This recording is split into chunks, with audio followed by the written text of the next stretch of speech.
Hello and welcome back to Let's Run Facebook Ads a podcast with myself, Nick Boddington. Today we are going to talk about DPA, Dynamic Product Ad. It's back. I'm loving it, and all our accounts and clients are also loving it. Let's find out what the DPA is if you don't already know. Let's get into it. Hello everyone, welcome back to the podcast. So DPA now, Dynamic Product Ad in a sales campaign for e-commerce clients. This has always been a little winner for me until iOS 14. And then, yeah, like everything else, everything went a little bit weird.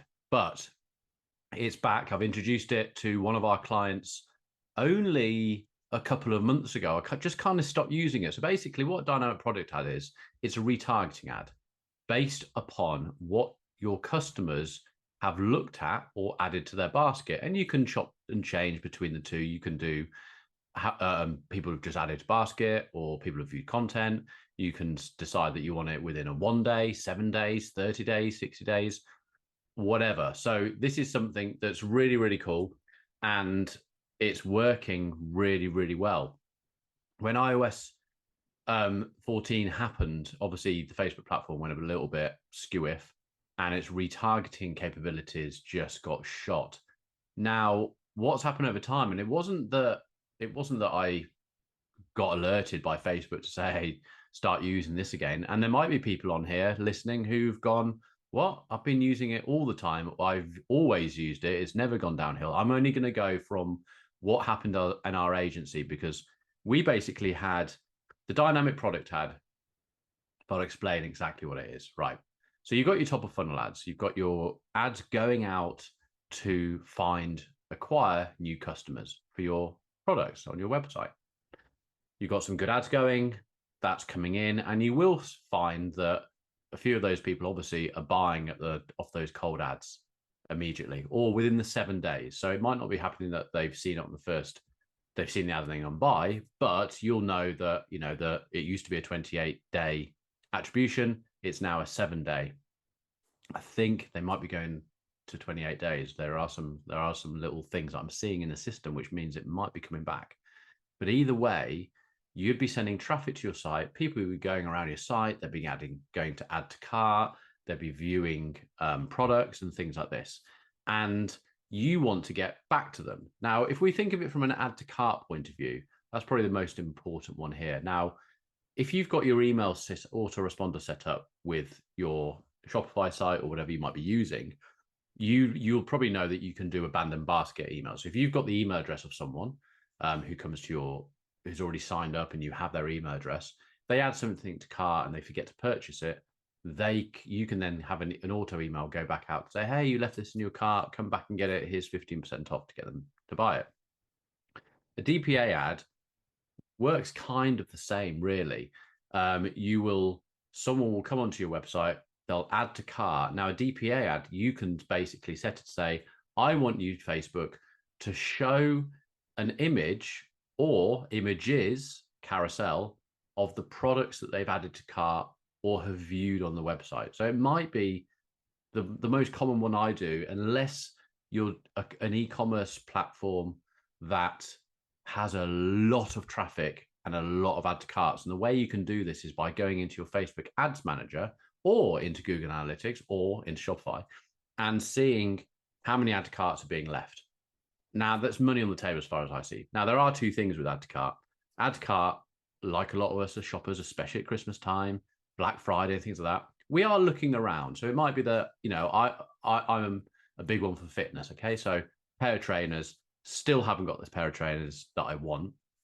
I've tested a few pairs out, sent them back, things like that. But that's a prime example of add to carts or add to baskets, is the fact that I've gone on to look for a pair of trainers and I know the ones I want, and I'm going on to multiple websites to try and find the best price. Now, I'm talking like £5 out, £10 out. And the funny thing is in this is that we can probably afford that difference in £5, but we want to find the best deal. Essentially, we want to find the one that's £5 cheaper, that has free shipping and free returns. We want the best world can be. But in that process, we are adding to cart on a lot of these sites. So we're falling into these carts. And a lot of what people will do now also is add to cart, knowing that the e-commerce world online will send them an offer. Martin's money saving, or the tips or whatever that we have here in the UK. He actually says on his website there's a strategy for that. He'll actually detail the particular companies that he knows will send you an abandoned cart email.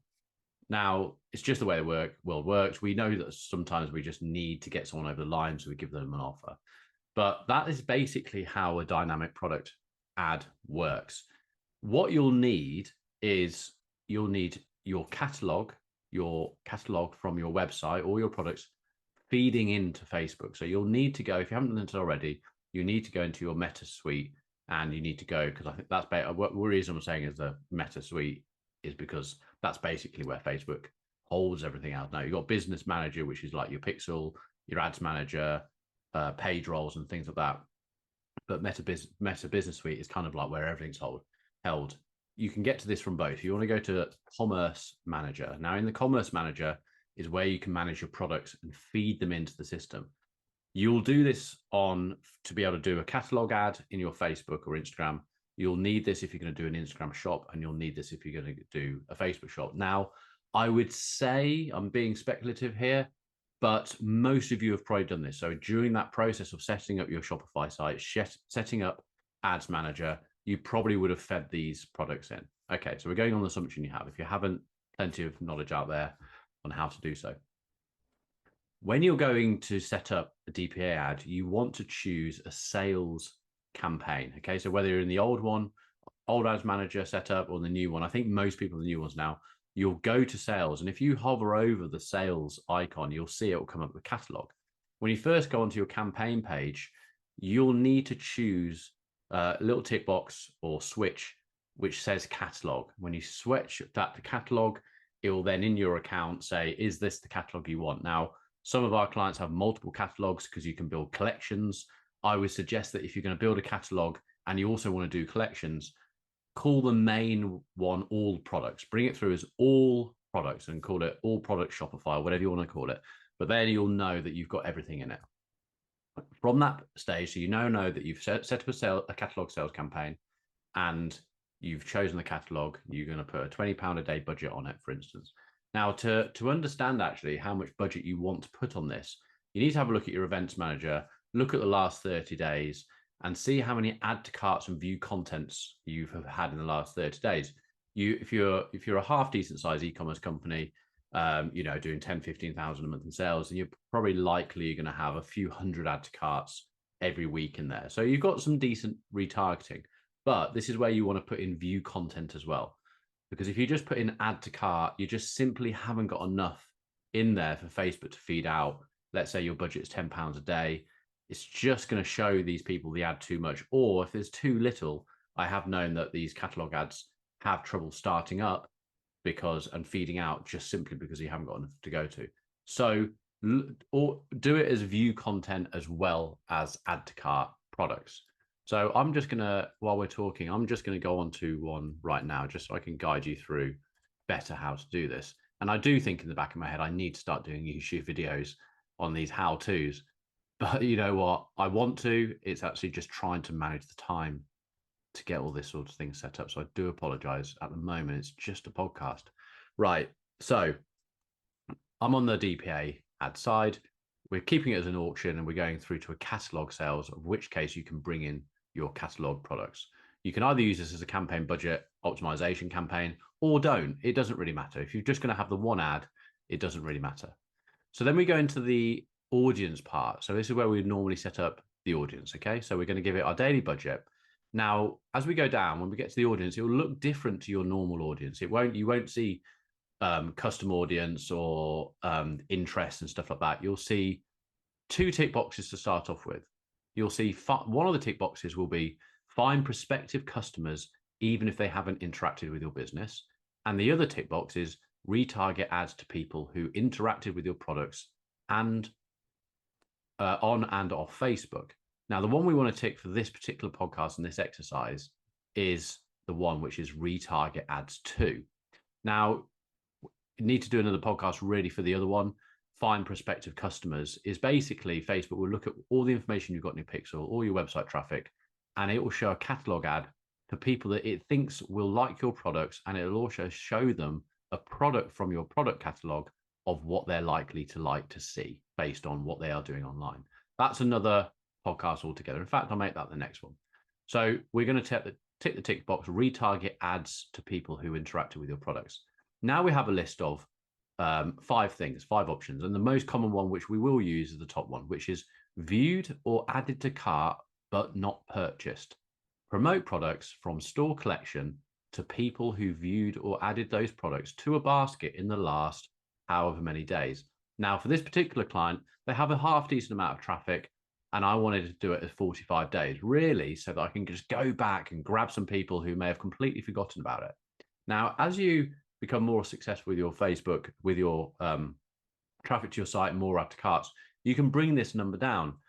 A very large e-commerce website will probably have this on 1 or 2 days, but you may not be a massive e-commerce website, so we're going to stick to like a 20-day, 30-day, 40-day, 45 days, and the most.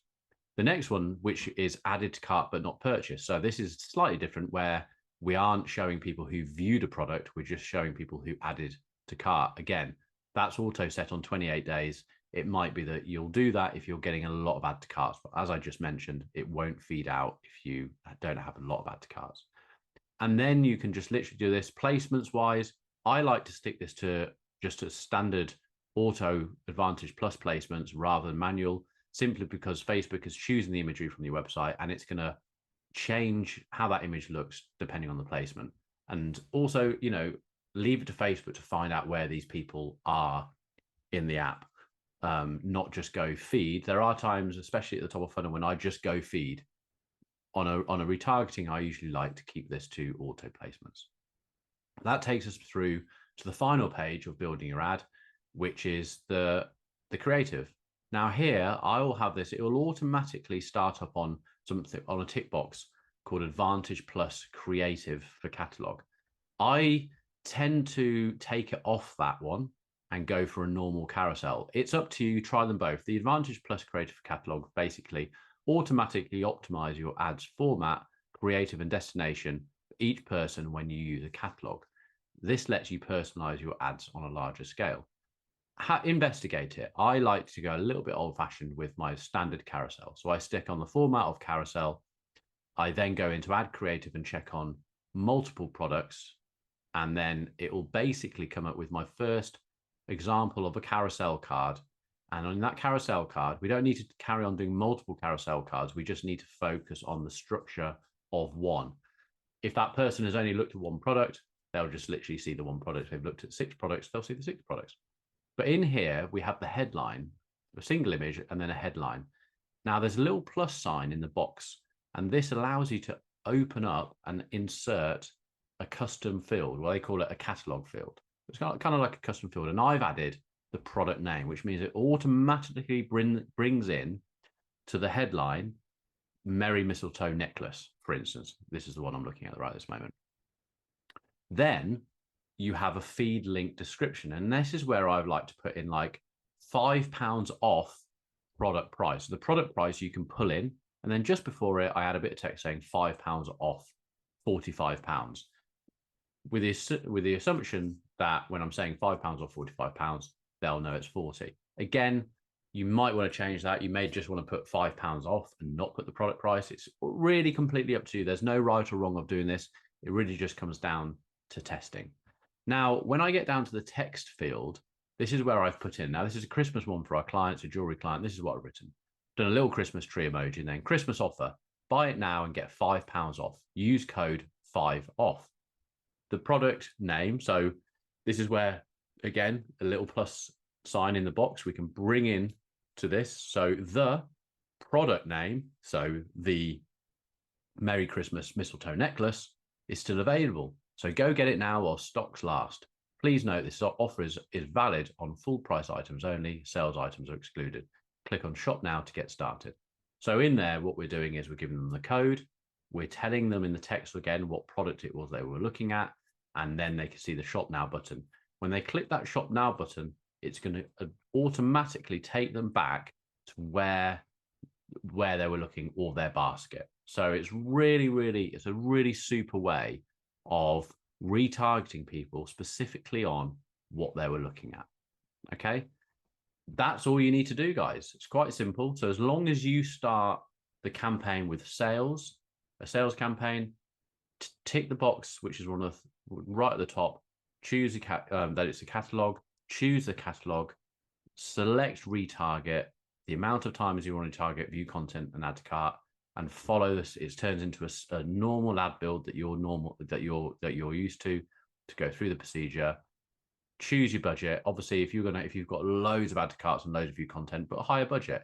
If you don't, stick to like 10 or 20 pounds, press publish, and watch it go. I hope that helps. I hope you have the results that I'm having off that one. And on the next podcast, we'll be talking about how to go out to new people based on your catalog. Hope that helps. Have fun. Speak soon. Bye bye.